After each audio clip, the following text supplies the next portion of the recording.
بسم الله الرحمن الرحيم.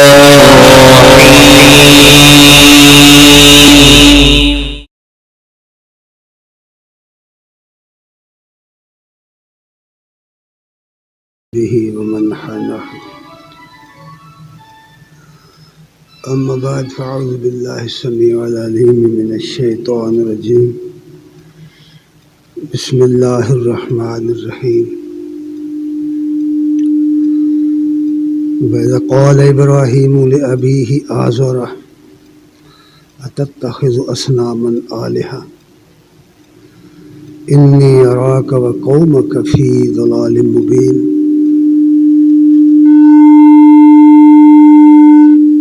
صدق اللہ و مولانا العظیم و صدق رسولہ النبی الکریم ونحن علی ذلک لمن الشاہدین والشاکرین والحمد للہ رب العالمین.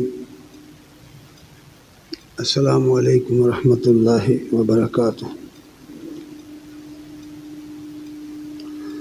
ہر قسم کی حمد و ثنا کے لائق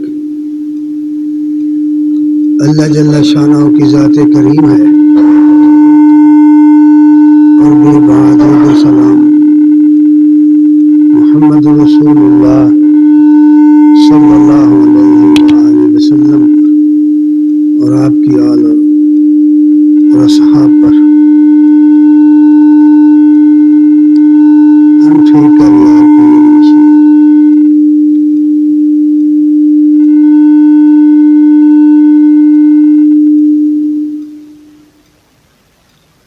بالکل مٹھی جی آواز رہن دے کر سمجھ نہیں آتی اس میں.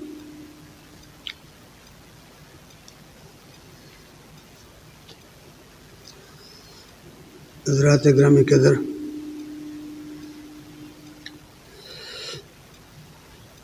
اللہ تبارک تعالیٰ نے انسانوں کی رہنمائی کے لیے جتنے انبیاء علیہم السلام کو بھیجا ہے،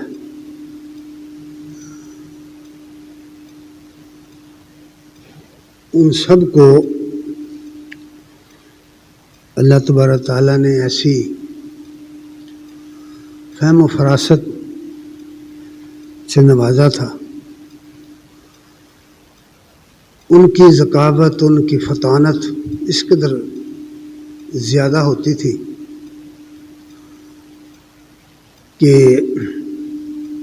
عام انسان پڑھ لکھ کر بھی جس چیز کو نہیں سمجھ سکتے تھے، انبیاء کی فراست اس کو نیچرل طریقے سے سمجھ لیتی تھی. قرآن مجید میں جن انبیاء علیہم السلام کا ذکر کیا گیا ہے، ان میں سے آپ جس کے حالات کا مطالعہ بھی کریں گے، آپ یہ دیکھ کر اور جان کر حیران ہو جائیں گے کہ ان کا بچپن، ان کا لڑکپن، ان کی جوانی قبل از نبوت بھی کس قدر پاکیزہ، کس قدر اخلاق حمیدہ سے وابستہ، اور کس قدر ان کا اٹھنا بیٹھنا، چلنا پھرنا، رہنا سہنا معاشرے کے اندر بالکل نمایاں اور علیحدہ ہوتا تھا، ممتاز ہوتا تھا. ان کے بارے میں لوگ خود یہ کہتے تھے کہ یہ بہت بڑے انسان ہیں. بلکہ قرآن مجید میں صالح علیہ السلام نے جب اپنی قوم کو دعوت دی تھی، توحید کی دعوت، اللہ تعالیٰ کی وحدانیت، واحد الوہیت کی دعوت، اللہ کے سوا کوئی خدا نہیں ہے، کوئی الہ نہیں ہے، اللہ کے سوا کوئی حاجت روا نہیں ہے، تو اس وقت اس دعوت کو وہ بالکل غیر مانوس سمجھتے تھے. اور قرآن مجید نے ان کا یہ قول نقل کیا ہے کہ ہم تو تمہارا بچپن دیکھ کر یہ سمجھتے تھے کہ تو بڑا ہونہار ہوگا اور قوم کو بڑی ترقی دلا دے گا، لیکن تو نے بڑا ہو کے یہ کون سی نئی بات ہے جو نکال کر رکھ دی ہے؟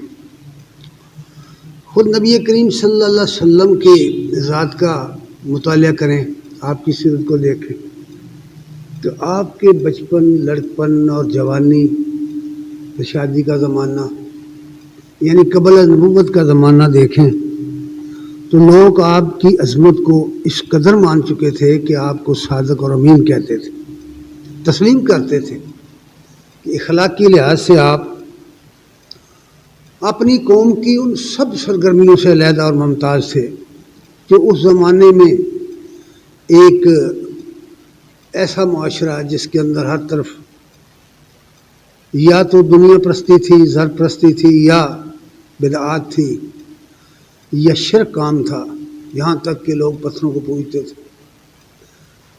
ان سب باتوں سے ان کی علیحدگی اس بات کی دلیل ہے کہ انبیاء علیہ السلام کو اللہ تعالیٰ نے ابتدا ہی میں یہ صلاحیتیں دی رکھی ہوتی تو ان کے اندر یہ فہم و فراست نیچری ہوتا ہے۔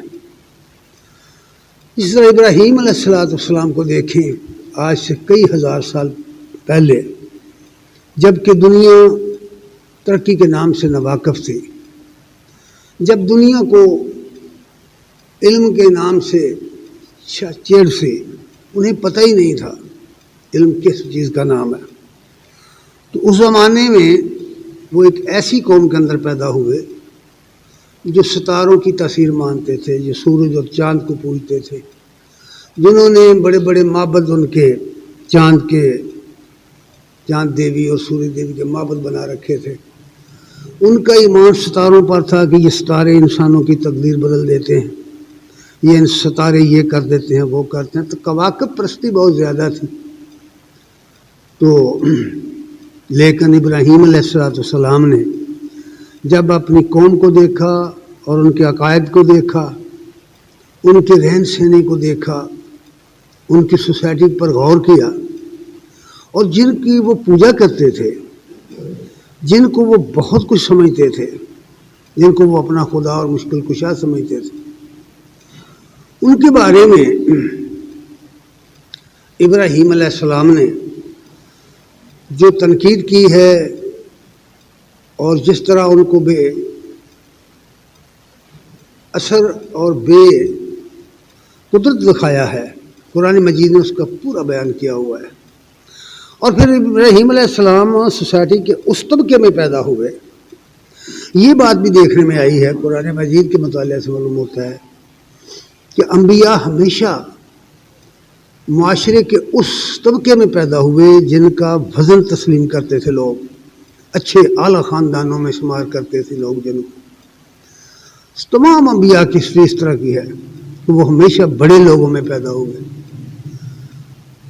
اور سیاسی لحاظ سے، معاشی لحاظ سے، اس زمانے اپنے اپنے زمانے کی ترقی کے لحاظ سے جو بڑے خاندان کہلواتے تھے، اللہ تعالیٰ نے انبیاء کو بھی انہی میں پیدا کیا ہے۔ اور اس طرح ابراہیم علیہ السلام بھی ایک ایسے خاندان میں پیدا ہوئے جن کا والد حکومت کے ایک بڑے عہدیدار میں سے تھا، chief officer of the state جس کو کہتے ہیں۔ گویا دوسرے سادہ لفظوں میں یوں کہیے کہ وہ بادشاہی خاندان کا پیر تھا، ان کا مرشد تھا، وہ اس کے پیروکار تھے، وہ بت سازی کرتا تھا، بت بناتا، بت فروخت کرتا تھا، ان کی جتنی شبیہیں بنتی تھیں، چاند دیوی کی شبیہ ہو، سورج کی ہو، ستاروں کی ہو، وہ سب کو وہی ڈیزائن کرتا تھا۔ تو گویا ایک بہت بڑا مرتبہ تھا سوسائٹی کے اندر ابراہیم علیہ السلام کے باپ کا۔ تو اللہ تعالیٰ نے اس کنبے میں، اس خاندان میں، اس شخص کے گھر میں ابراہیم جیسی شخصیت کو پیدا فرمایا، اور ابراہیم علیہ السلام نے جب اپنی دعوت کا آغاز کیا، جب آپ کو نبوت ملی ہے، تو سب سے پہلے تو آپ نے اپنی قوم کے ان معبودوں پر تنقید کی۔ قرآن مجید میں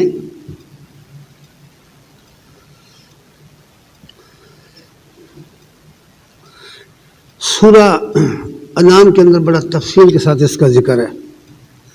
ابراہیم علیہ السلام بنیادی طور پر عرب نہیں تھے، بلکہ عراق کے اجمی علاقے بہت بڑے شہر ار کے رہنے والے تھے، ار کے باشندہ تھے۔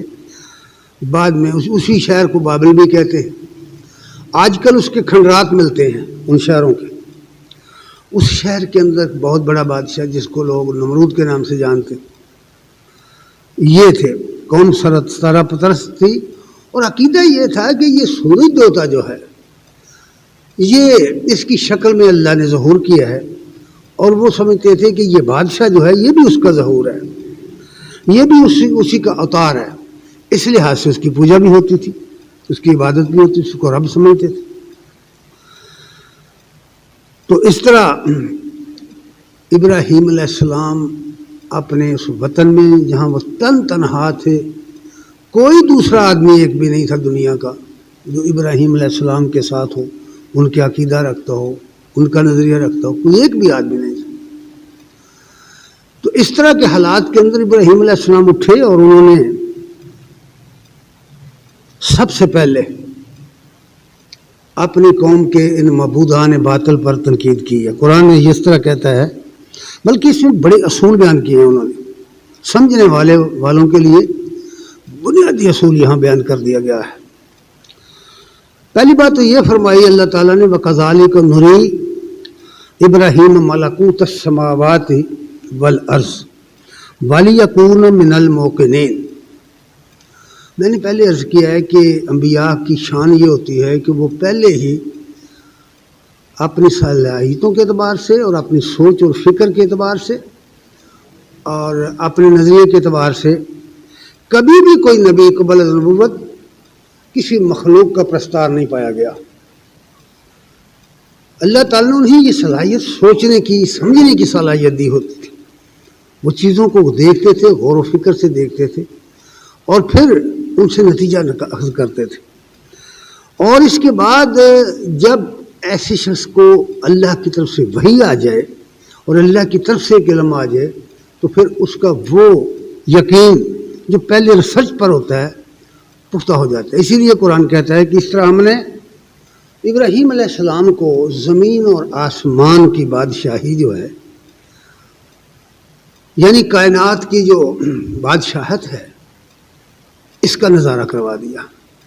اللہ فرماتے ہیں ہم نے اس کو دکھائی، زمین و آسمان کی حقیقت دکھائی، اور اس لیے کہ وہ یقین لانے والوں میں سے ہو جائے، اس کا وہ سوچ کے ذریعے جہاں ان کو مقام ملا تھا اس میں پختگی آ جائے، وہ اور بھی زیادہ پختہ ہو جائے۔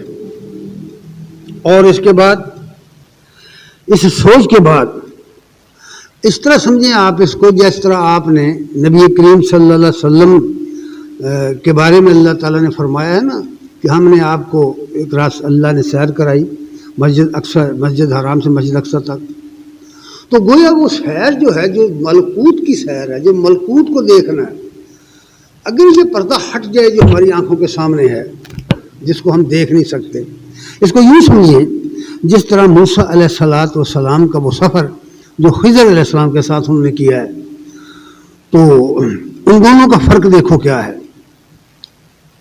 موسیٰ علیہ السلام جس چیز کو دیکھ رہے ہیں وہ اس کو لوگ نہیں دیکھ رہے، بالکل نہیں دیکھ رہے۔ مثال دیکھو، انہوں نے کشتی میں سوار ہو کر کے پار کیا دریا کو، تو خضر نے کشتی کے جو تختے تھے ان کو داغدار کر دیا، پھاڑ دیا۔ اب ظاہر ہے کہ اگر وہ ملاح جو تھے وہ دیکھتے کہ یہ شخص نے ہماری کشتی خراب کر دی تو اس کو پکڑ لیتے۔ جب انہوں نے پکڑا نہیں تو اس کا مطلب یہ ہے کہ انہیں نہیں پتا یہ کیا ہوا ہے۔ انہوں نے کہا آٹومیٹک خود بخود یہ پھٹے پاٹ گئے ہیں، لیکن موسیٰ کو نظر آیا کہ یہ تو اس نے کیا ہے، تو وہ کہتے ہیں کہ یہ آپ نے کیا کیا ہے، غریبوں کا نقصان کر دیا۔ تو گویا جو چیز دنیا نہیں دیکھتی انبیاء دیکھتے ہیں، یہ بات پہلی سمجھ لو۔ وہ پردہ جب ہٹ جاتا ہے، جو کچھ اس پردے کے پیچھے چل رہا ہے، جو کارکنان قضاء و قدر جنہیں ہم فرشتے کہتے ہیں، جو کچھ وہ کر رہے ہیں اس دنیا کے اندر، یہ جتنے کام ہمارے چھوٹے بڑے ہو رہے ہیں بظاہر ہمیں خود بخود ہوتے نظر آتے ہیں۔ بظاہر ہم دیکھتے ہیں کہ اس کے اندر ہمارا کوئی رول ہی نہیں، چلتے چلتے حادثہ ہو جاتا ہے، چلتے چلتے دو چار مر جاتے ہیں، ایک آدھ بچ جاتا ہے۔ یہ کیا ہے؟ اس کے پیچھے جو حقیقت ہے اس کسی کو خبر نہیں ہے۔ اصل میں حقیقت یہ ہے کہ وہ سب کام فرشتے کرتے ہیں، یہاں کوئی کام خود بخود نہیں ہوتا۔ تو اس طرح جب اللہ تعالیٰ نے پردہ ہٹایا اور ابراہیم علیہ السلام نے اس کائنات کو دیکھا تو ان میں سے 3 چیزیں انہوں نے منتخب کر لی، اور وہ 3 ہی چیزوں کو پوچھتے تھے۔ اللہ فرماتے ہیں کہ فلما جن علیہ لیل رآ کوکبا، رات کا وقت تھا، رات جب سیاہ رات تاریک رات چھائی تو ابراہیم علیہ السلام نے ایک کوکب کو دیکھا، ایک ستارے کو دیکھا، اس ستارے کو خاص کر ٹارگٹ کیا جس کو وہ قوم پوچھتی تھی۔ جیسے ہمارے ہاں بھی یہ زحل، مشتری وغیرہ ستارے جو ہیں ان کو مانا جاتا ہے، مریخ وغیرہ کو، اور ان کے بارے میں بڑی بڑی باتیں مشہور ہیں، جس میں بڑی بڑی کتابیں لکھی ہوئی ہیں علم نجم والوں نے، اور آپ ریڈیو پر یا آپ یوٹیوب پر یا آپ ٹی وی پر دیکھتے ہیں کہ وہ اس طرح کی غیب کی خبریں دینے والے آتے ہیں، وہ کہتے ہیں کہ فلاں کا ستارہ گردش میں ہے، فلاں کا ستارہ ترقی میں ہے، فلاں کا یہ ہو جائے گا، سب جھوٹ ہے، کوئی اس کی حقیقت نہیں ہے۔ نبی کریم صلی اللہ علیہ وسلم نے ایسے لوگوں کو مشرک قرار دیا جو ستاروں پر ایمان رکھے، حدیثیں پڑھ کے دیکھیں آپ۔ اس طرح نہیں ہے، جو خود بے زور ہیں، جو خود مخلوق ہیں، جن کا اپنا کنٹرول کسی کے اور کے ہاتھ میں، وہ آپ کو کیا بنا کر دیں گے؟ اس لیے یہ بات سمجھائی گئی کہ ایسا نہیں ہے۔ تو انہوں نے جب ستارہ دیکھا، روشن ستارہ، قال ھذا ربی، فرمایا یہ میرا رب ہے۔ ستارہ دیکھ کر کہا کہ یہ میرا رب ہے، یہ میرا پالنہار، یہ مجھے روزی دیتا ہے، یہ میری پرورش کرتا ہے۔ غور کیا، قوم تو یہی سمجھتی تھی کہ یہ میرا رب ہے، قوم کا بندہ کہتا تھا کہ ہمارا رب یہ ستارہ ہے، ہماری مشکلیں یہی حل کرتا ہے۔ انہوں نے کہا ھذا، قال ھذا ربی، یہ میرا رب ہے۔ فلما افلا، جب وہ غروب ہو گیا،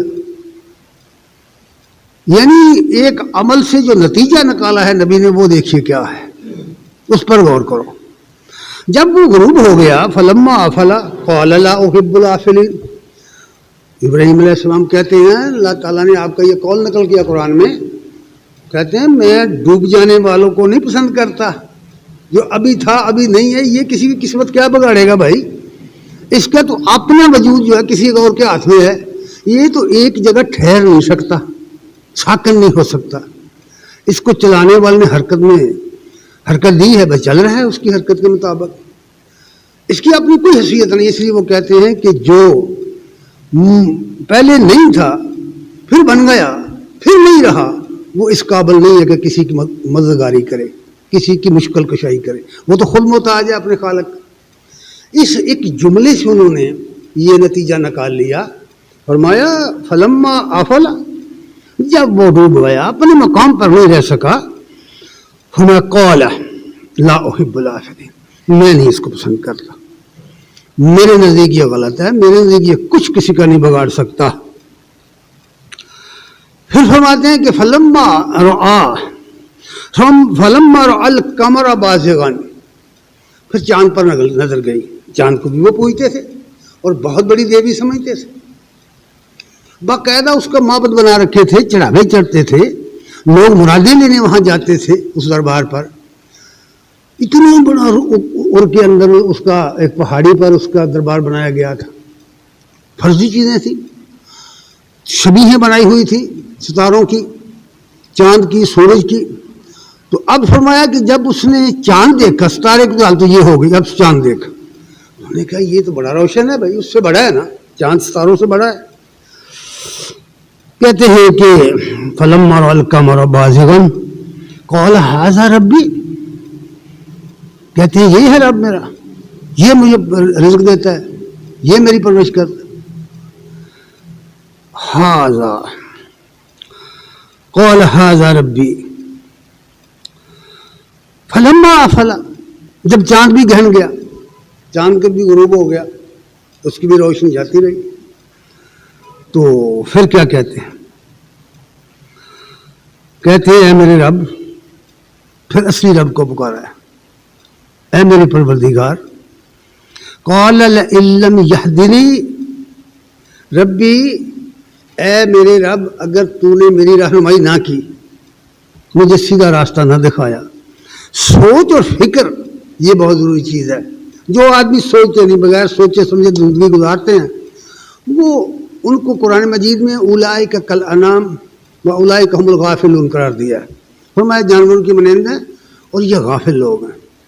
ساری زندگی کھا پی کے گزار دی, کبھی نہیں سوچا کہاں سے آئے تھے, کس لیے آئے تھے, کیا کر رہے ہیں, کدھر جا رہے ہیں, اور جہاں جائیں گے وہاں کیا معاملہ پیش آئے گا, کبھی نہیں سوچا. کون ہے ہمارا پیدا کرنے والا, کون ہے ہمارے رزق دینے والا, کون ہے ہمارا رب. یہی کہہ رہے ہیں کہ ابراہیم علیہ السلام فرماتے ہیں, ان کا قول نقل ہوا ہے, قال لئن لم یہدنی ربی, کہنے لگے اے میرے رب اگر میری رہنمائی تو نے نہ کی لأکونن من القوم الضالین, تو میں گمراہ لوگوں میں شامل ہو جاؤں گا.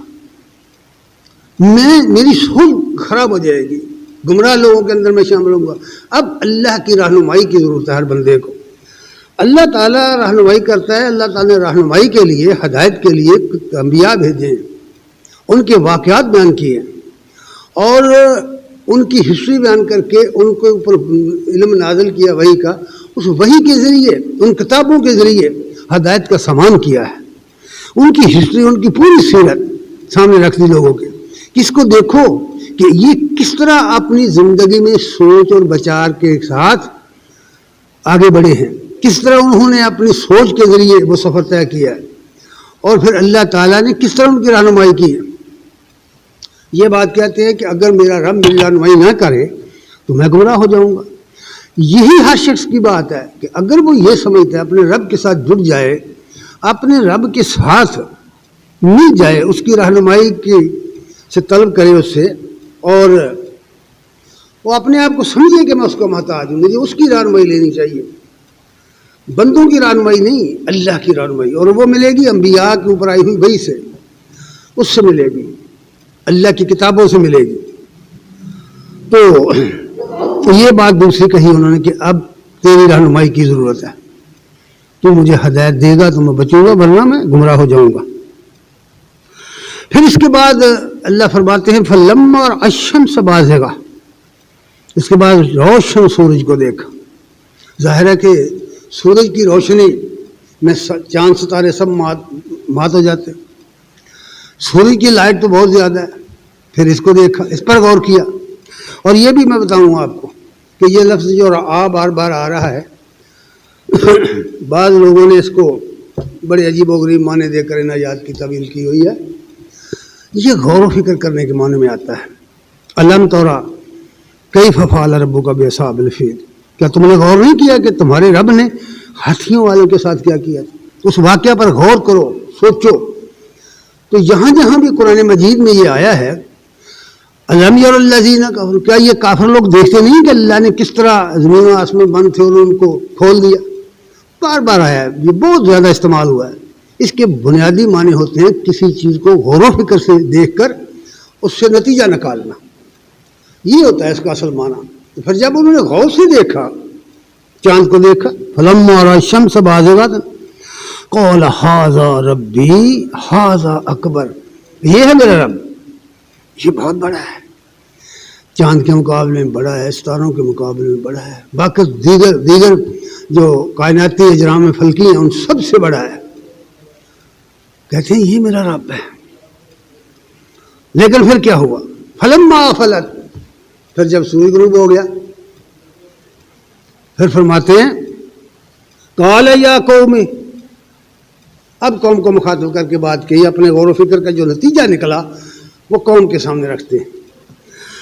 فرمایا قال یا قوم انی بریء مما تشرکون, اے میری قوم کے لوگوں, جو جن چیزوں کو تم اللہ کا شریک ٹھہرا رہے ہو میں اس سے بیزار ہوں, میں اس سے بری ہوں, میرا کوئی تعلق ان کے ساتھ نہیں ہے. اب غور کریں کس نتیجے پر, کہاں سے یہ سفر شروع کیا سوچنے فکر نے, اور کہاں جا کر یہ بات ختم کی. اصولی طور پر یہ بات نکلی کہ جو چیز اپنے آپ خود بخود قائم نہیں رہ سکتی, خود بخود پیدا نہیں ہو رہی, خود بخود اپنے وجود کو نہیں سہار سکتی, وہ دوسرے کی کوئی مدد نہیں کر سکتی. وہ مخلوق ہے اور مخلوق کی کارساز نہیں ہو سکتی. کارساز اللہ ہے جس نے کائنات کو بنایا ہے, جس نے مخلوق کو پیدا کیا, وہ اپنی مخلوق کا خود کارساز ہے. یہ حقیقت ہے جو اس سفر سے اس سوچ سے سامنے آئی. اور پھر کہتے ہیں کہ یہ بات کہہ کے پھر کہتے ہیں کہ مجھے یقین ہو چلا ہے. جیسے پہلی آیت میں فرمایا تھا نا کہ ہم نے ان کو کائنات کی جو درشن کروایا تھا، کائنات کی جو ہم نے ان کو زیارت کرائی تھی، کائنات جو ہم نے ان کو دکھائی تھی، اس لیے کہ یقین پیدا ہو جائے. اب وہاں آتے ہیں، کہتے ہیں انی وجہت وجہی للذی فطر السماوات والارض حنیفا وما انا من المشرکین. یہاں پہنچ کر کہتے ہیں میں نے اپنا رخ اس ذات کی طرف کر لیا ہے جس نے زمین اور آسمانوں کو، سادہ لفظوں میں جس نے کائنات کو پیدا کیا ہے، بنایا ہے، جس نے کائنات کا ظہور کیا ہے.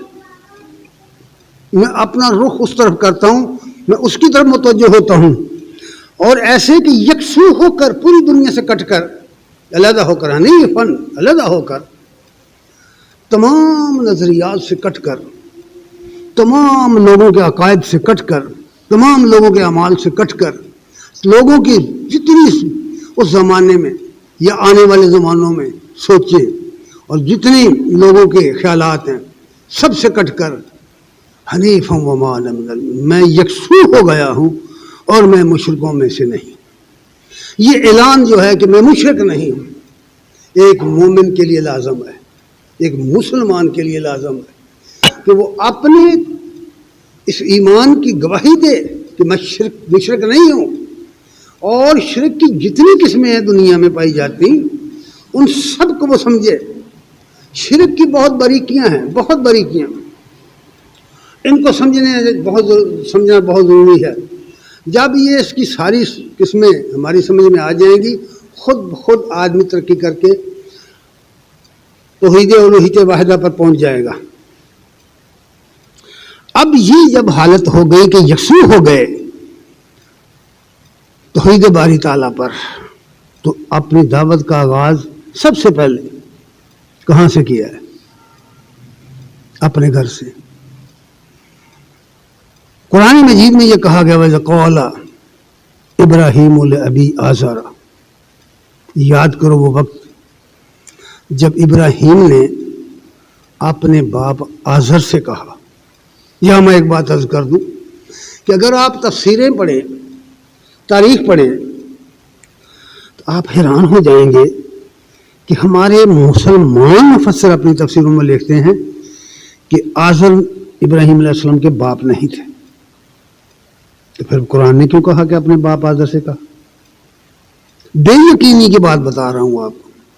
بے یقینی کا عالم یہ کہ چونکہ بائبل میں آیا ہے کہ تارخ اس کا باپ تھا اور آزر اس کا چچا تھا، تعویلیں کر کر کے کہتے ہیں کہ وہی صحیح ہے جو بائبل کہتی ہے کہ تارخ باپ تھا اور آزر چچا تھا. لیکن وہ کیونکہ بت گر تھا، اس لیے ابراہیم علیہ السلام اسی کے گھر میں پلے بڑے تھے، اس لیے اس کو اپنا باپ کہہ دیا. اللہ کے بندو، قرآن حکیم نے ہمیں یہ بات بتائی ہے کہ یہودیوں نے کوئی کتاب ایسی نہیں چھوڑی جس میں تحریف نہ کی ہو. تاریخ کو غلط کر دیا، اللہ کی کتاب کی تعویلیں کر دی، تحریفیں کر دی. تو یہ تم اللہ کے کلام پر ایمان لاؤ. اللہ کہہ رہا ہے کہ آزر باپ ہے، اپنے باپ سے ابراہیم علیہ السلام نے کہا. تمہیں کیا تکلیف ہے اس کی؟ تمہیں کیا ڈر ہے ان یہودیوں کا، ان مشرکوں کا؟ تمہیں کیا ڈر ہے کہ تم تعویلیں کر کے قرآن کی آیت کو بدلتے ہو، قرآن کی آیتوں کو بدلتے ہو؟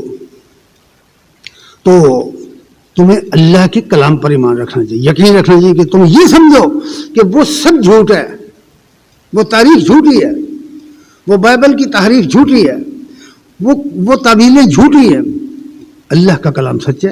وَإِذْ قَالَ إِبْرَاهِيمُ لِأَبِيهِ آزَرَ. جب ابراہیم علیہ السلام نے اپنے باپ آزر سے کہا أَتَتَّخِذُ أَصْنَامًا آلِهَةً، کیا تو نے بتوں کو اپنا خدا بنا لیا؟ یہاں سے تبلیغ شروع ہوئی، اپنے گھر سے. حقیقت یہی ہے کہ جو شخص اپنے گھر سے یہ کام نہیں کر سکتا وہ معاشرے میں نہیں کر سکتا. یاد رکھیے، یہ کرنے کا کام ہے بھائی. یہ صرف یہ اتنی بات نہیں ہے کہ کلمہ پڑھ لیا اور اپنے آپ میں آج بھی مسلمان ہو. اس کلمے کا تقاضا یہ ہے کہ آگے بڑھے اور وہ کام کرے جس کے لیے انبیاء آئے تھے، جو مشن لے کے آئے تھے اس پر ایمان لانے والے اس مشن کو لے کر چلیں. یہی خرابی پیدا ہوئی ہے کہ ہم نے یہ سمجھا کہ ہم نے مان لیا بس کافی. مان لینے سے کافی کفایت نہیں ہوتی، کرنے سے کفایت ہوتی. اس لیے یہاں فرمایا گیا اپنے گھر سے. پھر کہتے ہیں انی اراک و قومک فی ضلال مبین. ابراہیم کہتے ہیں اپنے باپ سے مخاطب ہو کر کہتے ہیں میں تجھے دیکھتا ہوں، میں آپ کو دیکھتا ہوں اور آپ کی قوم کو دیکھتا ہوں کہ سری گمراہ ہو، سری گمراہی میں پڑے ہوئے تم. پھر اس پر وہی دلائل جو آگے میں نے بیان کر دیے. دلائل سے ثابت کر دیا کہ جو چیز اپنے وجود کو قائم نہیں رکھ سکتی وہ کسی کی کارساز نہیں ہو سکتی. اب ذرا غور کرو، دنیا میں جتنی بت پرستی ہوئی ہے، جتنی شرک ہوا ہے، مختلف قوموں کے شرک کے بڑے بڑے معبد دیکھو تو آپ کو انسانوں کی تصویریں نظر آئیں گی. تمہارے ملک کے اندر بڑے بڑے مجسمے لگے ہوئے ہیں، اس ملک کے اندر مجسمے لگے ہوئے ہیں. دنیا کا کوئی ملک خالی نہیں ہے جہاں انسانوں کے مجسمے نہیں لگے ہوئے. دنیا کا کوئی ملک خالی نہیں ہے جہاں پوجنے والوں نے اپنے لیڈروں کے، اپنے رہنماؤں کے، اپنے پیغمبروں کے، اپنے ہادیوں کے بڑے بڑے بت بنا کے، بڑے بڑے مجسمے بنا کر کے نہیں رکھے ہوئے. آپ کسی گرجے میں چلے جائیں، کسی مندر میں چلے جائیں، آپ کسی اور جگہ چلے جائیں، بازاروں میں جا کے دیکھ لیں، یہاں خود ملک اپنے ملک کے اندر دیکھیں تو یہ مجسمے بنائے گئے ہیں. کیوں؟ نبی کریم صلی اللہ علیہ وسلم نے جب فتح کیا حجاز کو تو آپ نے تمام مجسمے توڑ دیے تھے، ان سب کو توڑ دینے کا حکم دے دیا. یہاں تک کہہ دیا تھا کہ جو قبر اونچی ہے، قبر مشرفن، جو اونچی قبر ہے علی اس کو بھی گرا دو. آپ حدیث کی کتابیں پڑھ لیں. تو یہ انسانوں ہی کے بت ہمیشہ پوجے گئے ہیں، بت بنائے گئے ہیں. تو اس نظریے کے ساتھ کہ وہ مرنے والا اللہ کا اوتار تھا، وہ مرنے والا داتا تھا، وہ مرنے والا رزق دینے والا تھا، وہ مرنے والا گنج بخشتا، زری زر بخشتا، غریب نواز تھا، وغیرہ وغیرہ مختلف خیالات بنائے ہوئے اور ان کی بت بنا کر کے پوجے گئے آج پوری دنیا میں. پھر اس کے بعد جن لوگوں کو، جو لوگ اپنے مردوں کو جلاتے ہیں انہوں نے تو بت بنانے کی ضرورت پڑی، جو دفناتے ہیں انہیں ضرورت بتوں کی نہیں ہے، انہوں نے قبروں کو شروع کر دیا. تو یہ دونوں چیزیں جو ہیں جڑواں بہنیں ہیں، یہ بت پرستی اور قبر پرستی جڑواں بہنیں ہیں. نظریات کی کتابوں میں پڑھو، اس کو غور کرو، تمہیں پتہ چلے کہ یہ حقائق کیا ہیں. تو اس لیے انہوں نے جو بت بنائے ہوئے تھے، چھبییں بنائی ہوئی تھی، ابراہیم علیہ السلام نے اپنی دعوت کا آغاز یہیں سے کیا کہ اے میرے باپ اور اے میری قوم، تم سری گمراہ ہو. اب ظاہر ہے کہ جب کسی قوم پر عقیدے کے حوالے سے تنقید کی جائے، کسی کے عقیدے کو چھیڑا جائے، کسی کے عقیدے کو کہا جائے کہ یہ غلط ہے، خواہ کتنے بڑے اچھے دلائل سے چھیڑا جائے، تو آپ کو رسپانس نہیں ملے گا. ایسا نہیں ہوگا کہ لوگ اس کو قبول کریں گے، بلکہ اس کے مقابلے کے لیے اٹھ کھڑے ہوں گے اور دشمن ہو جائیں گے. دعوت دینے والے دائی کے دشمن ہو جائیں گے.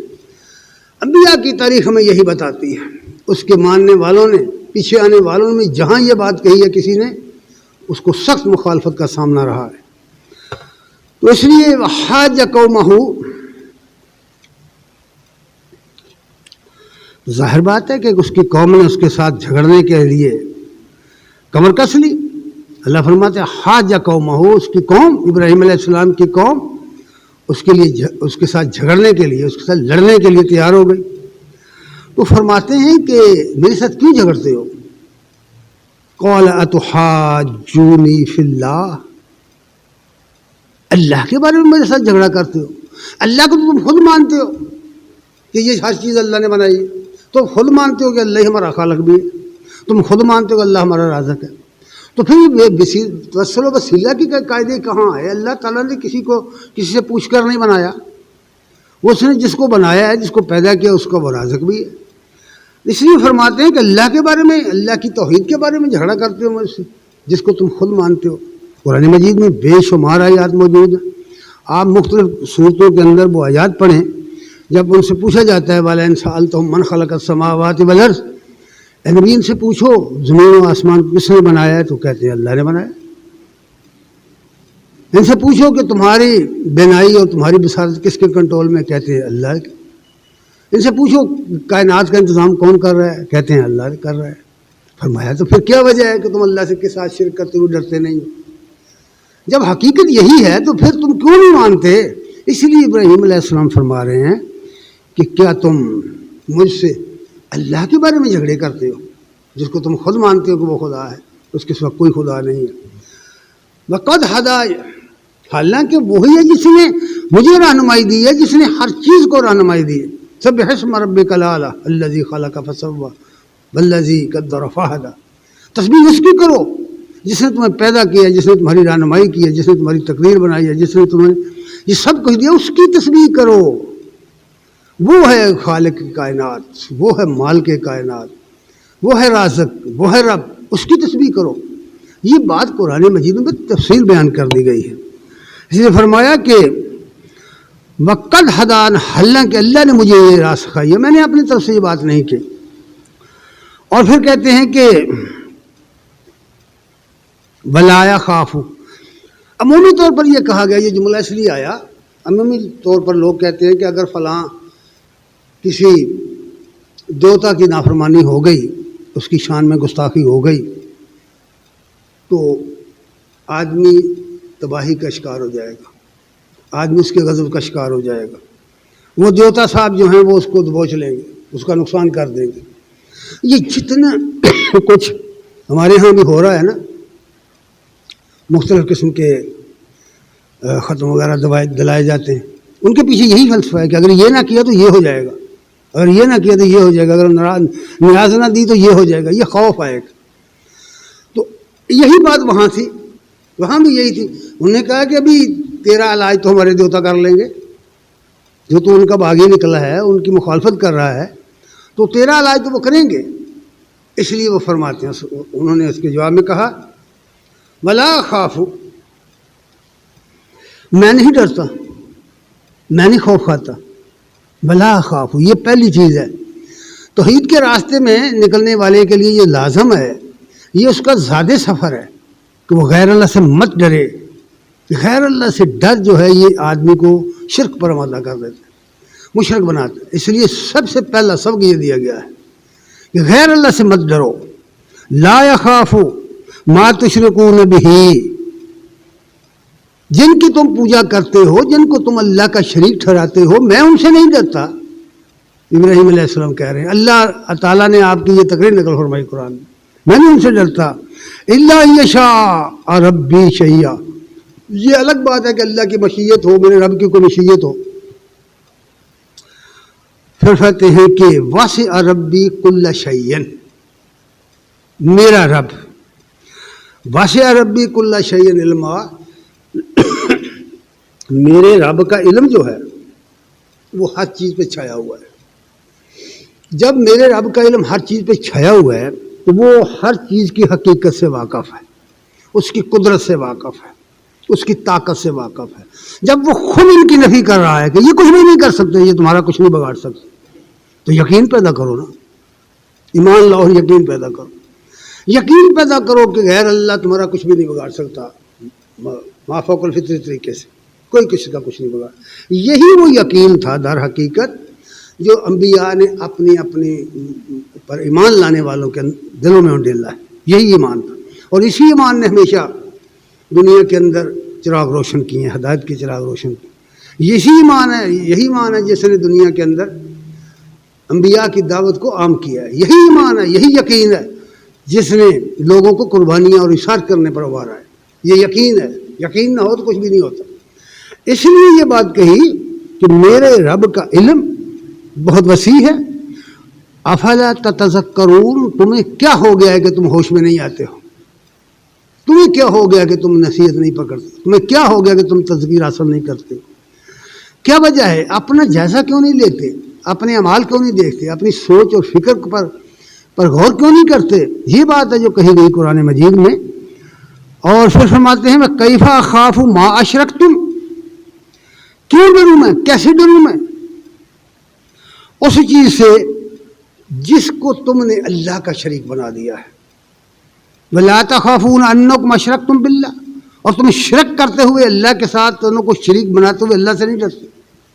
تمہیں اللہ سے ڈر نہیں لگتا اور مجھے کہتے کہ ان سے ڈروں، میں ان سے نہیں ڈرتا. یہ تو بے اختیار ہے، یہ تو تمہارے ہاتھوں کے گھڑے ہوئے ہیں، یہ تمہارے خود اپنے بنائے ہوئے ہیں. ان میں سے کوئی شے ایسی نہیں ہے جس کی کوئی دلیل اللہ نے اتاری ہو. ان کی خدائی کی، ان کی مشکل کشائی کی، ان کی حاجت روائی کی کوئی دلیل اللہ نے نہیں اتاری. اس لیے فرماتے ہیں لا تخافون انکم اشرکتم باللہ ما لم ينزل به علیکم سلطانا، اللہ نے اس کی کوئی دلیل نہیں اتاری کہ کوئی غیر اللہ کسی کا کچھ بگاڑ سکتا ہے. کیسی بات ہے جو سمجھائی گئی ہے. اب جہاں پہنچ کر جب دعوت کا آغاز ہوتا ہے، انبیاء اپنی دعوت دیتے ہیں، تو یہاں پہنچ کر دو گروہ ہو جاتے ہیں. دنیا میں میرے بھائی دو گروہ ہیں، ایک اہل ایمان کا، اہل یقین کا گروہ ہے، ایک اللہ کے نافرمانوں کا، اللہ کی بغاوت باغیوں کا، اللہ پر ایمان نہ رکھنے والوں کا، اللہ پر یقین نہ رکھنے والوں کا گروہ ہے. بس دو گروہ ہیں. انسان اپنے عقائد کے لحاظ سے صرف دو گروہوں میں تقسیم ہو گئے ہیں. ایک وہ ہیں جنہوں نے اللہ کے بھیجے ہوئے پیغمبروں کی دعوت کو قبول کیا اور اس پر عمل کیا اور اس کو اپنایا اور اس کے تقاضے پورے کیے. اور ایک گروہ وہ ہے جس نے اس کا انکار کیا، اس کو نہیں مانا، اس کو تسلیم نہیں کیا، اس کے سامنے سر تسلیم خم نہیں کیا. ایک وہ گروہ ہے. ان گروہوں کی آگے چل کے الگ الگ قسمیں تو ضرور ہیں، کیٹیگریاں ہیں. ان کی اعلیٰ ایمان والے لوگ، سابقون الاولون، سبقت کر جانے والے لوگ، درمیانے درجے کے لوگ، تھرڈ کلاس لوگ، ہر قسم کے لوگ ہر جگہ ہیں. اسی طرح دوسرے گروہ میں بھی ڈٹ کے مقابلہ کرنے والے لوگ، جیسا کہ آپ دیکھتے ہیں کہ تمام انبیاء کا مقابلہ بڑے بڑے کافروں نے کیا. خود ابراہیم علیہ السلام کو جگہ میں ڈال دی. ابراہیم علیہ السلام نے جس کا بادشاہ کے ساتھ مناظرہ ہوا اور اس میں اس کا باپ مخالف ہے، اس کا سب مقدمہ کیس لے کر کے عدالت میں جانے والا وہ خود ہے. اور بادشاہ کہتا ہے کہ تو کس کو خدا مانتا ہے، تو کس کو رب مانتا ہے؟ بھائی اس ملک کا رب تو میں ہوں، اس کا رب میں ہوں، تم کس کو مانتا؟ ابراہیم کہتے ہیں میں اس رب کو مانتا ہوں جو زندگی اور موت دیتا ہے. اور وہ صرف ایسا تھا، وہ کہتا ہے قال اوحی و امیر، میں بھی زندگی دیتا ہوں اور موت دیتا ہوں. مفسرین لکھتے ہیں کہ اس نے ایک سزائے موت کے قیدی کو چھوڑ دیا اور بے گناہ کو پکڑ کر قتل کر دیا. یہ کام کون سا ہے؟ یہ تو میں کر دیتا ہوں. ابراہیم علیہ السلام فرماتے ہیں سمجھ گئے کہ یہ آدمی صرف رہا ہے، الٹی اس کی عقل الٹی ہے، یہ نہیں سمجھنے کا. اس لیے فرماتے ہیں کہ میرا رب وہ ہے جو سورج کو مشرق سے لاتا ہے تو مغرب سے لے جا. فبہت الذی کفر، کافر مبہوت ہو گیا، ہوش اڑ گئے کہ اب کیا کروں، یہ سورج میری بات نہیں مانتا. اللہ فرماتے ہیں واللہ لا یہدی القوم الظالمین، جو لوگ دلیل سامنے آ جانے کے باوجود نہ مانے ہوئے ایسے ظالم ہیں کہ اللہ پھر ان کی رہنمائی نہیں کرتا. یہ اصول بیان کر دیں. دلیل سامنے آ جائے، دلیل سے بات ثابت ہو جائے اور پھر نہ مانے کوئی، تو اللہ ان کو ظالم قرار دیتا ہے. ابراہیم علیہ السلام نے جب یہ اپنی دعوت کا آغاز کیا تو دو گروہ ہو گئے ہیں. اللہ فرماتے ہیں فَأَيُّ الْفَرِيقَيْنِ أَحَقُّ بِالْأَمْنِ، اب تم خود سوچ کر بتاؤ کہ ان دونوں گروہوں میں سے امن کے حقدار کون ہیں؟ اللہ کے ہاں کامیابی، اللہ کے ہاں امن پانے والے ان دونوں میں سے کون ہیں؟ یہ سوال چھوڑ دیا لوگوں پر، کون ہیں؟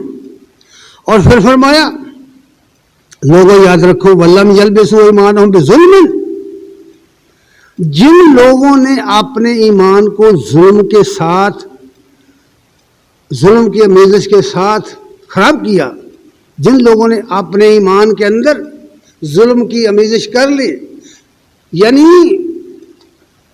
ایمان بھی لائے اور شرک بھی کرتے رہے، ایمان کا دعویٰ بھی لگایا اور پھر شرک بھی.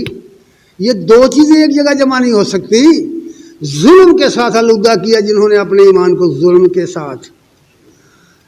مفسرین لکھتے ہیں کہ جب یہ آیت نازل ہوئی تو لوگوں کو بڑی پریشانی لاحق ہو گئی.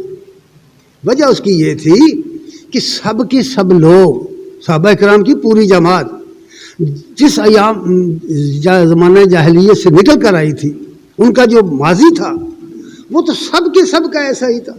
وہ تو سب کے سب مشرکوں کی اولاد تھے، وہ تو سب کے سب شرک کرتے رہے تھے، وہیں سے نکل کر آئے تھے، اور اللہ نے انہیں توفیق دی تھی ایمان لانے کی. تو وہ پریشان ہو گئے کہ یہ ہم میں سے وہ کون ہے جس نے شرک نہیں کیا اپنی زندگی میں؟ کبھی نہ کبھی تو کیا ہے، ایام الخالیہ میں کیا ہے، گزرے ہوئے زمانے میں ہم مشرک رہے ہیں، تو پھر ہماری نجات کہاں ہوگی؟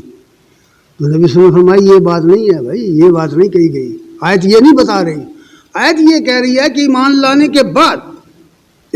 کے بعد پھر شرک مشرکانہ رویہ، یہ ہے ظلم کو اپنے ایمان سے ملا لینا.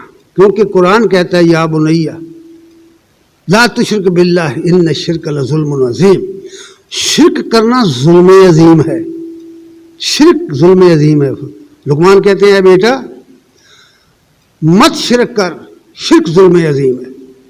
تو یہ شرک جو کرے گا سب سے بڑا گناہ ہے شرک. اللہ کے ساتھ کسی کو شریک ٹھہرانا، اس کی ذات میں، اس کی صفات میں، اس کے اختیارات میں، اس کے حقوق میں، یہ سب سے بڑا ظلم ہے.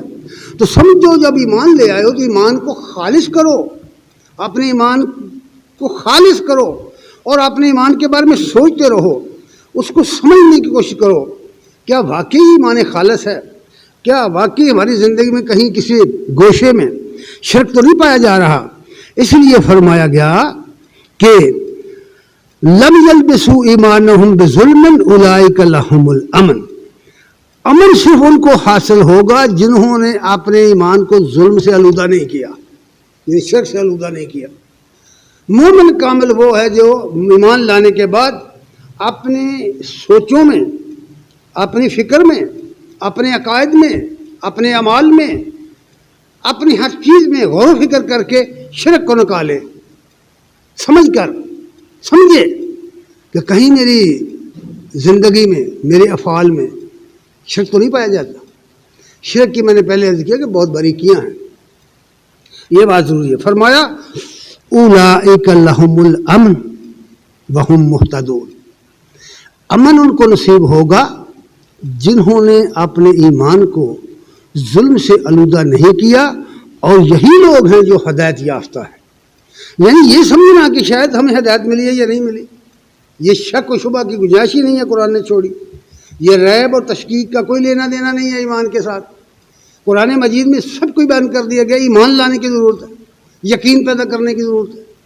اللہ نے جو کچھ بیان کر دیا وہ ہو کے رہے گا، وہ ٹل نہیں سکتا. ساری دنیا اس کے ٹل جانے کی امید کرے، ٹل جانے کی آرزو کرے، وہ نہیں ٹلے گا، وہ نہیں ٹلے گا، ہو کے رہے گا.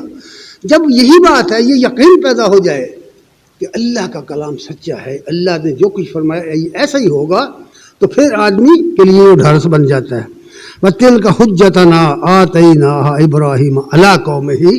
اللہ فرماتے ہیں یہ وہ دلائل تھے، یہ وہ دلیلیں ہیں جو ہم نے ابراہیم کو اس کی قوم کے مقابلے میں دیے تھے. یعنی کیا دلیل تھی؟ دلیل کفر کے مقابلے میں یہ توف و تفق دلیلیں نہیں ہیں، یہ طاقت دلیل نہیں ہے. پیغمبروں کے پاس لاؤ لشکر نہیں تھے، دولتیں نہیں تھیں، ان کے پاس نظریہ تھا، ان کے پاس علم کی دولت تھی. وہ علم کے دلائل سے بات کرتے رہے، لوگوں کو علم کے دلائل سے لوگوں کو اپنی بات سمجھاتے رہے، اپنے اخلاق سے لوگوں کو سمجھاتے رہے. یہ تھی وہ دولت جس سے انہیں فتح نصیب ہوئی ہے. اس لیے فرمایا کہ ابراہیم علیہ السلام کو ہم نے یہ دلیلیں ہیں جو اس کی قوم کے مقابلے میں دی تھی. اور نرفو درجات من نشاء، ہم جس کے چاہتے ہیں درجے بلند کر دیتے. یہ اللہ کی مشیت اور یہ اللہ کی چاہت اندھی نہیں ہے. وہ اسی کے درجے بلند کرتا ہے جو ان اصولوں کو فالو کرتا ہے، جو اللہ نے اصول مقرر کیے ہیں، جو دعوت نبیوں نے دی ہے، ان کو جو شخص اختیار کرتا ہے، پھر اللہ تعالیٰ ایسے لوگوں کے دنیا کی نظروں میں بے شک وہ گر جائیں، دنیا کی نظروں میں بے شک وہ مر جائیں، دنیا کی نظروں میں بے شک وہ قتل ہو جائیں، دنیا کی نظروں میں شاید وہ غربت کا شکار ہو جائیں، انہیں کتنا نقصان ہو جائے، دنیا کہے کہ یہ اس کے پاس کچھ بھی نہیں ہے، لیکن اللہ کے ہاں اس کے درجے بلند ہیں۔ اللہ کے ہاں بات اللہ کے ہاں کی ہے، یہ دنیا فانی ہے، یہ اس کا تو کوئی اعتبار ہی نہیں ہے۔ اس لیے ابراہیم علیہ السلام نے اپنی قوم کو یہ پیغام دیا، اور میں نے پہلے عرض کیا نا کہ اپنی دعوت کا آغاز اپنے گھر سے کیا ہے، باپ کو بیٹے سے، بیٹے کو باپ سے، اپنے گھر سے۔ قرآن نے یوں بیان کیا ہے، سنیے یہ چند آیات میں پڑھوں گا، ٹائم بے شک تھوڑا ہے لیکن شارٹ کرتا ہوں۔ سورہ مریم کی آیت 41 سے لے کر 50 تک مطالعہ کریں، تو آپ گھر میں جا کر مطالعہ کریں، پڑھیں انہیں تو۔ وَاذْكُرْ فِي الْكِتَابِ إِبْرَاهِيمَ إِنَّهُ كَانَ صِدِّيقًا نَبِيًّا۔ اے نبی ان کے سامنے اس کتاب میں ابراہیم کا ذکر کرو، ابراہیم کا ذکر کرو، إِنَّهُ كَانَ صِدِّيقًا نَبِيًّا۔ یار غور کرو یار، قرآن کیا کہہ رہا ہے کہ بے شک ابراہیم صدیق بہت ہی سچا اور اللہ کا نبی تھا۔ کیا کوئی شخصیت تصور کر سکتا ہے کہ اللہ کا نبی جھوٹ بولتا ہے؟ اس طرح آپ کہتے ہیں جیسے کہ حقیقت یہ ہے کہ ہماری کتابوں میں لکھا ہے کہ ابراہیم علیہ السلام نے 3 جھوٹ بولے ہیں۔ کتابیں پڑھیں آپ، کتابوں میں لکھا ہے، اور لکھنے والے عام آدمی نہیں ہیں، ہم تما نہیں ہیں بھائی، ہما شما نہیں ہیں، بڑے بڑے مفسر ہیں، بڑے بڑے محدث ہیں، بڑے بڑے عالم فاضل لوگ ہیں، گردنیں لوگوں کے ان کے سامنے جھکتی ہیں، وہ لکھتے جا رہے ہیں، صدیوں سے لکھتے جا رہے ہیں کہ ابراہیم علیہ السلام نے 3 جھوٹ بولے تھے۔ ان 2 جھوٹوں کا ذکر بائبل میں بھی ہے، یہودیوں نے بھی یہی الزام لگایا تھا، اور تیسرا انہوں نے روایات میں شامل کر لیا، لیکن قرآن تردید کر رہا ہے۔ وَاذْكُرْ فِي الْكِتَابِ إِبْرَاهِيمَ إِنَّهُ كَانَ صِدِّيقًا نَبِيًّا۔ اے نبی ابراہیم علیہ السلام کا ذکر ان کو سناؤ، ان کا حال ان کو سناؤ، وہ صدیق نبی تھا، وہ سچا نبی تھا۔ صدیق صادق سے آگے ہوتا ہے، یاد رکھنا۔ صدیق کا لفظ مبالغے کا صیغہ ہے، بہت ہی سچ بولنے والا، بہت ہی سچ کی حمایت کرنے والا، سچ کو اپنانے والا، صدیق النبیہ۔ اب اس صدیق النبیہ نے اپنی دعوت کا آغاز کہاں سے کیا ہے؟ اِذْ قَالَ لِأَبِيهِ، اوپر بھی آیا تھا، اوپر بھی آیت میں تھا کہ انہوں نے کہا، اپنے باپ آزر سے کہا، میں دیکھتا ہوں کہ تو اور تیری قوم گمراہ ہے، کیا تو نے بتوں کی پوجا شروع کر دی، غیر الہوں کی پوجا۔ اِذْ قَالَ لِأَبِيهِ یا ابتی، کہتے ہیں اے ابا جان، ابراہیم کہتے ہیں اے نبی ان کے سامنے یہ وہ حال بیان کرو، ان کی دعوت کہاں سے شروع ہوئی۔ اِذْ قَالَ لِأَبِيهِ یا ابتی، اے ابا جان، لِمَ تَعْبُدُ، کیوں بندگی کرتے ہو اس چیز کی، اور سے ذرا سنو الفاظ کو، کیوں بندگی کرتے ہو اس چیز کی جو نہ تو سماعت رکھتی ہے، نہ وہ سنتی ہے، بلا یبصر، نہ وہ دیکھتی۔ ہمارا عقیدہ یہ ہے کہ مر جائے آدمی پھر بھی سنتا ہے، دیکھتا ہے۔ قرآن کیا کہہ رہا ہے کہ جماعت کی طرح ہو جاتی ہیں یہ چیزیں مرنے کے بعد۔ اس لیے فرمایا جس کی تو بندگی کر رہا ہے، جس کی تو غلامی کر رہا ہے، وہ تو کچھ بھی نہیں، نہ اس کو سماعت حاصل ہے، نہ بصارت حاصل ہے، ولا یغنی عنک شیئا، وہ نہ کسی بھی شعبے میں تیرے کام آ سکتا ہے۔ مردہ بدست زندہ، کوئی مرنے والا کس کا کام کیا کرے گا، وہ تو خود زندوں کا محتاج ہے۔ کیا خیال ہے، سوچ کر بتاؤ قرآن مجید میں کس طرح اس چیز کو سنا۔ پھر فرمایا یا ابتی قد جاءنی من العلم لم یاتک، اے بجان میرے پاس وہ علم بذریعہ وہی آیا ہے جو تیرے پاس نہیں ہے۔ معلوم ہو گیا کہ دنیا کا کوئی بڑے سے بڑا عالم فاضل آدمی کیوں نہ ہو، دنیا کا کوئی بڑے سے بڑا علم اس نے کیوں نہ حاصل کر رکھا ہو، وہ کسی بھی شعبے میں پی ایچ ڈی ہو، کوئی حقیقت اس علم کی قرآن کے مقابلے میں نہیں ہے، وہی الہی کے علم کے مقابلے میں نہیں ہے۔ ایسا شخص جو chief officer of the state ہو، اسے یہ مرتبہ حاصل ہو کہ بادشاہوں کا پیر ہے، اس کا بیٹا کہہ رہا ہے کہ میرے پاس جو علم آیا ہے وہ تیرے پاس نہیں ہے۔ کون سا علم تھا جو ابراہیم علیہ السلام کے پاس آیا؟ وہ اللہ کی وحی کا علم تھا، اللہ کی ہدایت اور رہنمائی کا علم تھا۔ پھر فرماتے ہیں فاتبعنی، میری بات مانو، میری اتباع کرو، اہدک صراطا سویا، تم ہموار راستے پہ چلو گے۔ ہموار راستہ، سویا اس سڑک کو کہتے ہیں جہاں نشیب و فراز نہیں ہوتے، جہاں جھٹکے نہیں لگتے، جہاں سے بھولنے کا خطرہ نہیں ہوتا، ایسی پلین سڑک، ایسا پلین راستہ، صاف راستہ جس پر آپ گاڑی کو آنکھیں بند کر کے دوڑائیں تو جھانپ نہیں لگے گا، ٹوٹ جانے کا خطرہ نہیں ہے، بھٹک جانے کا خطرہ نہیں ہے۔ سویہ کا لفظ استعمال کیا کہ اس راستہ، دین نے وہ راستہ بتایا ہے دنیا کے اندر اخلاقی زندگی گزارنے کے لیے، دینی زندگی گزارنے کے لیے وہ راستہ بتایا ہے جہاں کوئی خطرہ ہے ہی نہیں، کسی قسم کا کوئی خطرہ نہیں ہے، بھولنے کا، بھٹکنے کا، گمراہ ہونے کا کوئی خطرہ نہیں ہے، بشرطے کہ وہ قرآن کا بتایا وہ راستہ ہو۔ اس لیے وہ کہتے ہیں کہ میرے پاس وہ علم آیا ہے وحی کا جو تیرے پاس نہیں ہے، فاتبعنی، میری اتباع کرو۔ نبی جب آتا ہے تو وہ اس کا کوئی باپ ہو، کوئی بیٹا ہو، کوئی رشتہ دار ہو، کوئی چھوٹا ہو، کوئی بڑا ہو، وہ اس کے تابع ہو کے اسے چلنا پڑے گا۔ اور یہ خیال بہت سے لوگوں کو کھا گیا، مار گیا کہ یہ کل کا بچہ، یہ کل ہماری بکریاں چلانے والا آج کہتا ہے میں نبی ہوں اور ہمیں اس کے پیچھے چلنا پڑے گا۔ یہ تصور بہت خطرناک ہے، کسی بھی آدمی کی تباہی کا ضامن ہے یہ تصور۔ اس لیے ذرا اس سے بچیے۔ یہی بات کہی تھی سہیل بن عمر نے کہ میں محمد رسول اللہ نہیں لکھنے دوں گا، محمد بن عبداللہ لکھیے صلح حدیبیہ کے موقع پر۔ جب اس سے پوچھا گیا کہ یہ کیوں، اس نے کہا اگر میں محمد رسول اللہ مان لوں تو پھر میں اطاعت کیسے نہیں کروں گا، پھر تو مجھے اطاعت کرنی پڑے گی۔ آج ہمیں نہیں سمجھ آئی کہ ہم محمد رسول اللہ پڑھتے ہیں، اطاعت کسی اور کی کرتے۔ اس کافر کو تو پتا تھا، اس کو تو سمجھ تھی، ہمیں نہ کیا سمجھ آئی، کیا وجہ ہے؟ کبھی غور ہی نہیں کیا، اور کوئی وجہ نہیں۔ بے سوچے لوگ اس طرح کی باتیں نہیں سوچا کرتے۔ اس لیے وہ کہتے ہیں کہ اہدک صراطا سویا، اللہ تیری رہنمائی سیدھے راستے، برابر ہموار راستے کی طرف کر دے گا۔ یا ابتی لا تعبد الشیطان، شیطان کی بندگی مت کرو۔ بھئی کبھی شیطان کی بندگی کا کیا مطلب ہوتا ہے؟ کہیں شیطان کا کوئی دربار ہے جو لوگ چڑھاوے دیتے ہیں وہاں؟ یہی شیطان کا کوئی بت بنا ہوا ہے جس کی لوگ پوجا کرتے ہیں؟ شیطان کی کوئی تصویریں بنی ہوئی ہیں جو لوگ اٹھائے پھرتے ہیں؟ شیطان کا کوئی معبد بنا ہوا ہے دنیا میں؟ جو آدمی شرک کر رہا ہے وہ بھی شیطان کو گالی دے رہا ہے۔ پھر سوچئے کہ یہ کیا کہا قرآن، یہ کیا کہہ رہا ہے؟ یہاں لفظ تعبد و بندگی کے معنوں میں، بندہ بن کر رہنے کے معنوں میں، غلامی کرنے کے معنوں میں، کہ شیطانی اموال کی غلامی کرتے ہو، شیطانی تہذیب اپنائی ہوئی ہے، شیطانی تعلیم، شیطانی تہذیب، شیطانی اخلاق، سب کچھ شیطانی، اور پھر کہتے ہیں ہم مسلمان۔ وہ کیسے؟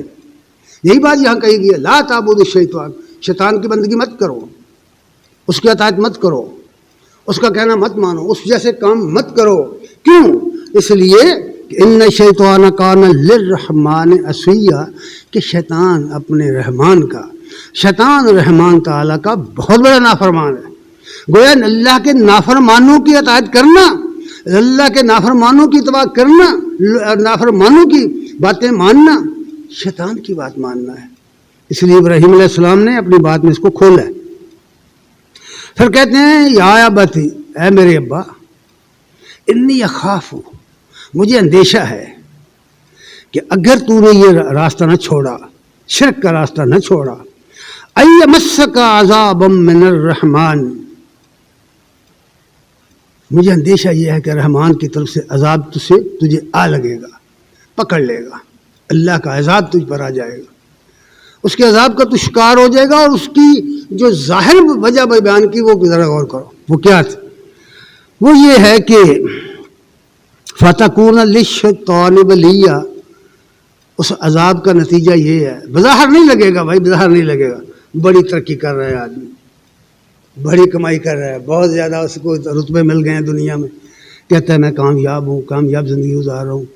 قرآن اس کو عذاب اس طرح کا نہیں کہتا، قرآن کہتا ہے ہوگا کیا کہ شیطان تیرا سرپرست بن جائے گا، تجھے نکیل ڈال کر لیے پھرے گا، شیطان کی سرپرستی تمہیں حاصل ہو جائے گی، شیطان تیرا ہم نشین ہو جائے گا۔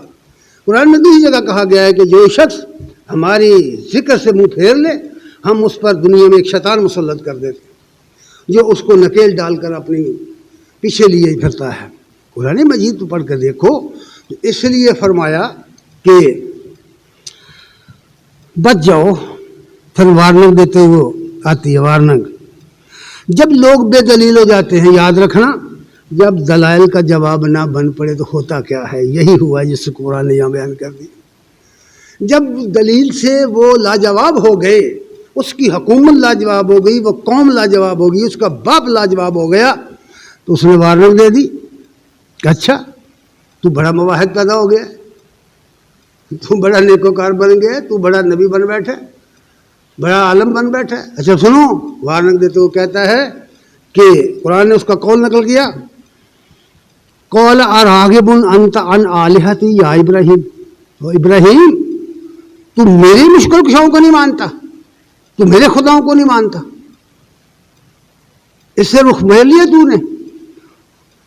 لَإِن لَّمْ تَنْتَهِ لَأَرْجُمَنَّكَ، اگر تو باز نہ آیا تو میں تجھے سنسار کر دوں گا۔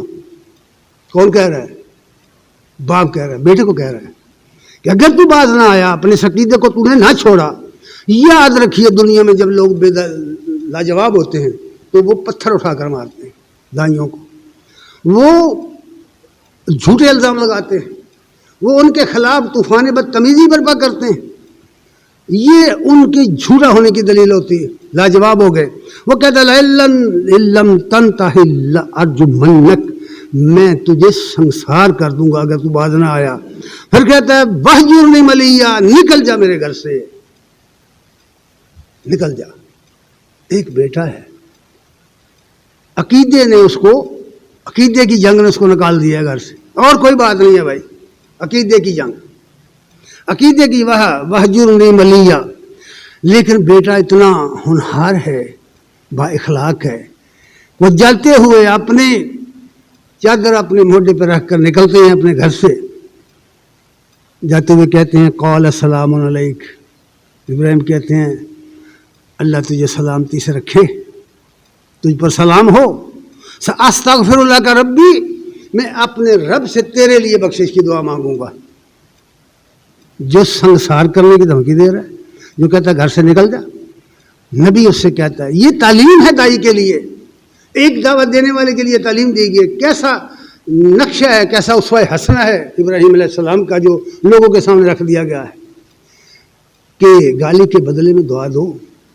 قال السلام علیک، تجھ پر سلامتی ہو، وَسَأَسْتَغْفِرُ لَكَ ربی، میں اپنے رب سے تیرے لیے بخشش مانگوں گا۔ اِنَّهُ كَانَ بِي حَفِيًّا، میں اپنے رب سے محروم رہنے والا نہیں ہوں، میرا رب نگران ہے، میرا رب، میں اپنے رب کی نگرانی میں ہوں، مجھے یقین ہے کہ وہ میری بات قبول کرے گا۔ وَأَعْتَزِلُكُمْ وَمَا تَدْعُونَ مِن دُونِ اللَّهِ، اور جاؤ میں تم سے جدا ہوتا ہوں، میں تم سے الگ ہوتا ہوں، اور ان سے بھی جن کو تم پکارتے ہو، جن سے تم دعائیں مانگتے ہو، تدعون، دعائیں مانگتے ہو، جن سے تم دعائیں مانگتے ہو، اللہ کو چھوڑ کر، ان کو بھی چھوڑ کر، تمہیں بھی چھوڑ کر، تمہاری قوم کو بھی چھوڑ کر میں جدا ہوتا ہوں۔ بدعو ربی، اور اپنے رب کو پکارنا ہے، اپنے رب کو پکاروں گا۔ عسیٰ ان اکون بدعاء ربی شقیّا، میں پوری امید رکھتا ہوں کہ اپنے رب کو پکار کر محروم نہیں رہوں گا۔ میں نے نہیں دیکھا کوئی ایسا شخص جو واقعتاً اپنے رب کو پکارنے والا ہو اور پھر وہ کبھی محروم ہو گیا ہو، میں نے نہیں دیکھا۔ بہت سارے ہمارے تجربات ہیں، دیکھا ہمارے اندر کمزوریاں ہیں، ہمارا ایمان ہی نہیں بن رہا، ہمارا یقین ہی پیدا نہیں ہو رہا، ہم دنیا پرستی میں لگے ہوئے ہیں، ہمیں اللہ کی دعوت کا، اللہ کے دین کا پتہ ہی نہیں ہے، جس کی وجہ سے ہمیں وہ یقین پیدا نہیں ہوتا۔ ہم نے کبھی قرآن نہیں پڑھا، ہم نے کبھی ہدایت کی باتیں نہیں سنی، جس کی وجہ سے ہمیں، ہمارے اوپر وہ جو اثرات ہیں معاشرے کے، انہوں نے ہمیں اس سے بیگانہ کر دیا ہے۔ دعا ہے کہ اللہ تعالی ہم سب کو عمل کی توفیق عنایت فرمائے۔ وآخر